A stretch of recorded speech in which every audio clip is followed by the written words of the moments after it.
Hi everyone, welcome back to the channel. My name is Jessica Johnson. I am a board-certified family nurse practitioner specializing in endocrinology, diabetes, and obesity. My goal here is to inspire and empower us all to live healthier lives. Now, my ultimate goal is to help you improve, reverse, and ideally prevent chronic diseases. Today, I'm diving into a topic that I get asked about quite often.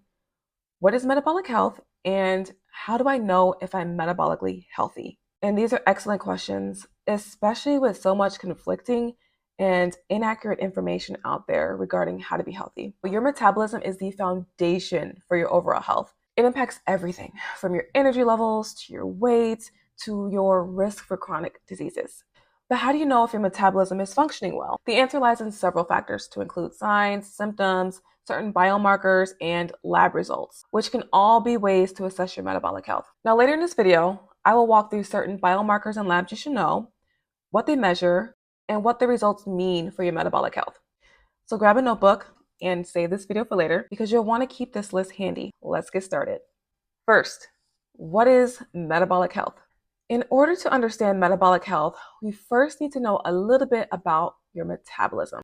Metabolism is a set of all the chemical processes that occur within a living organism to maintain life. It's how we convert the energy from our food and our drink into cellular energy. Cellular energy is the energy our body uses to perform its multitude of functions. This energy is coming from metabolic processes that are happening within the mitochondria, also known as the powerhouse of the cell. And metabolic processes are happening 24/7. And we have over 30 trillion cells within our body that need energy to do their job. So this is important to get right, and it can illustrate just how crucial our metabolism is for our overall health. One way to define metabolic health is through the lens of metabolic syndrome. Now, in medicine, when we use the word syndrome, it means a group of symptoms or physical findings that tend to occur together. And it can indicate a specific condition or an increased chance of developing a specific disease. Now, metabolic syndrome is comprised of 5 conditions that tend to occur together. And when present, these conditions raise a person's risk for cardiometabolic disorders such as heart disease, stroke, diabetes, and other health problems. The 5 conditions that make up metabolic syndrome are a large waist circumference, which is defined as more than 40 inches in men and more than 35 inches in women, high blood pressure, which is a reading of 130 over 85 millimeters of mercury or higher, high blood sugar, which is a reading of 100 milligrams per deciliter or higher, high triglycerides, a reading of 150 milligrams per deciliter or higher, low HDL cholesterol, defined as less than 40 milligrams per deciliter in men and less than 50 milligrams per deciliter in women. A diagnosis of metabolic syndrome is often declared when an individual has 3 or more of these conditions. Unfortunately, there are many people walking around with metabolic syndrome and they don't even know it. So they're either unaware or underestimate the risk this condition poses to their health. Just knowing if you have this condition can be a strong motivator to prompt healthy change. Now, I know at first glance it may seem like these 5 conditions have nothing in common.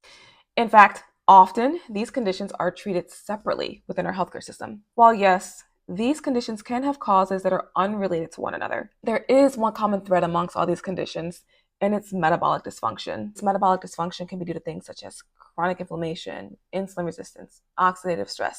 But it's important to understand that these factors can be improved significantly through lifestyle change. So it's important to know where you stand. Now that's metabolic syndrome. Metabolic health has been defined as having optimal levels of those 5 conditions that I talked about previously. Why? Because we know that having just one of these risk factors is an indication for metabolic dysfunction. And this is significant because metabolic dysfunction is at the root of most preventable chronic diseases. So how are we all doing in this regard?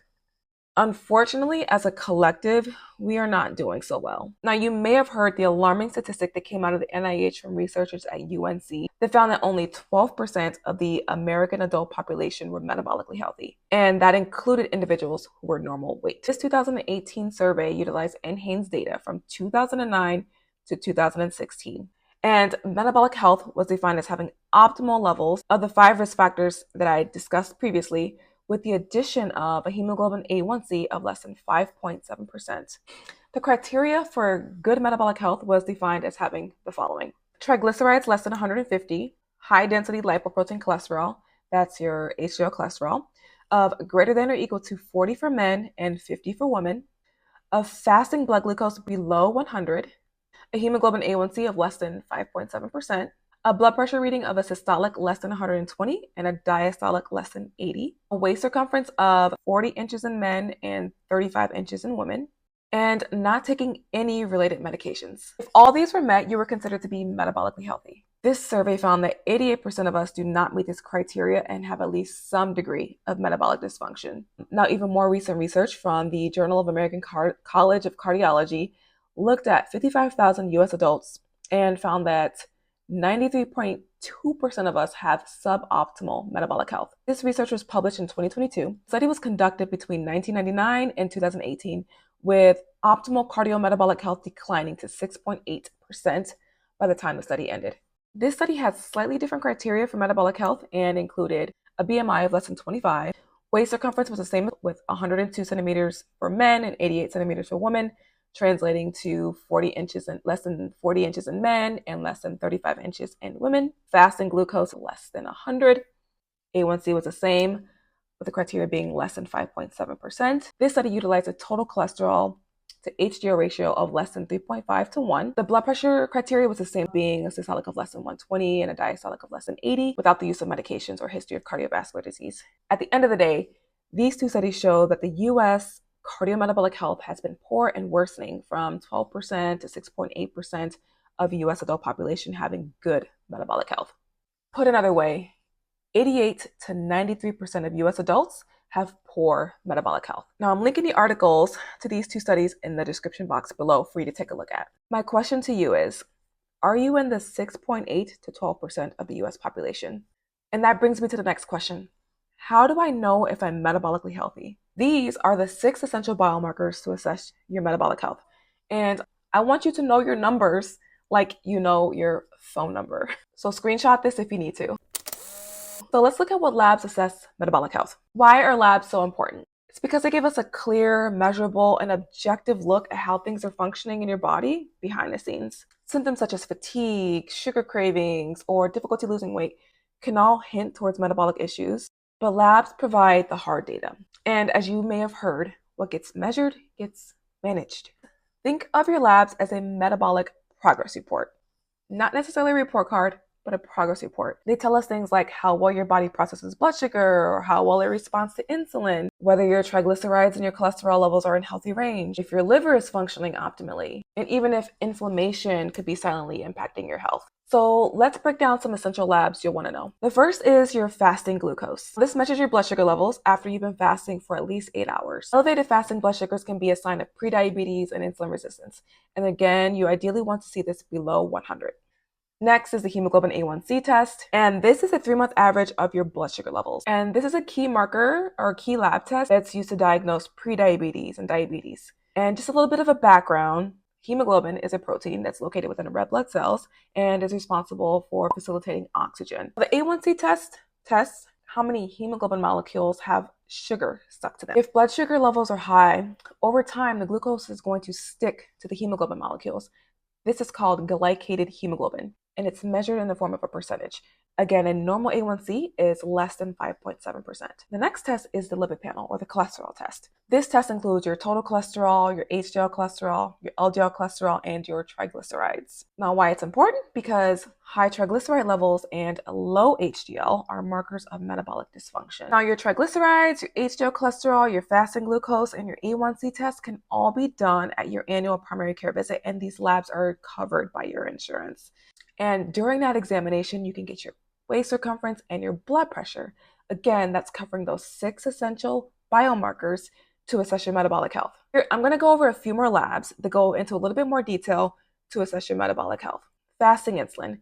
This is a wonderful test to assess insulin resistance, and it assesses your fasting levels of insulin after you've been fasting for at least 8 hours. The fasting insulin level can be high even before your blood sugar levels become abnormal. So it is a very important biomarker to assess. High sensitivity C-reactive protein. This is a marker of inflammation within a body. Chronic inflammation is closely tied to metabolic dysfunction and chronic disease risk. Your liver functions test, in particular your AST and your ALT.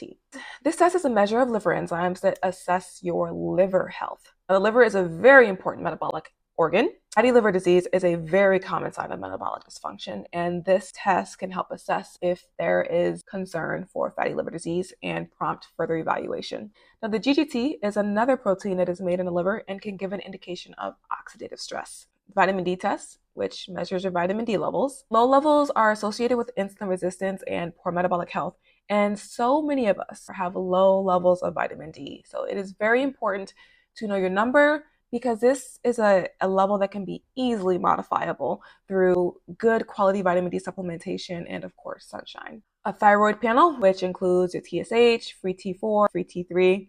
Why this matters? As many of you know, an underactive thyroid can slow your metabolism and make it harder for you to lose weight. So this is a very important assessment. Uric acid test. High uric acid levels could indicate issues with metabolic health, fructose metabolism, and inflammation. And lastly, apolipoprotein B. The apolipoprotein B is a marker of cholesterol particles within the body that can lead to cardiovascular disease. But this last group of labs, oftentimes, you can have pushback with getting these lab tests done.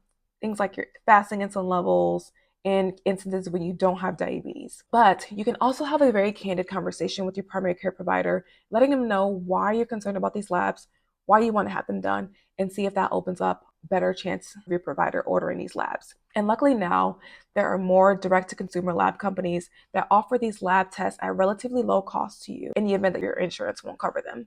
And now here's a list of even more nuanced and in-depth metabolic health testing. And again, these are all much more in-depth and nuanced testing to really get a deep dive into your metabolic health. These tests are typically done in a functional medicine practice and are not typically done in a primary care setting. But again, going back to the essential biomarkers, these tests are what you need to know, like the back of your hand. Know them, understand them. These tests paint a picture of how well your body is functioning on a cellular level. Once you get your test results, don't panic if something is outside the range of normal. Consider these labs tools to help you identify areas of improvement. They paint a picture of how well your body is functioning from a cellular level. And the beautiful thing is that these biomarkers can be improved through healthy lifestyle change. So to make this easier, I have created a downloadable PDF that goes over all the labs that we talked about today.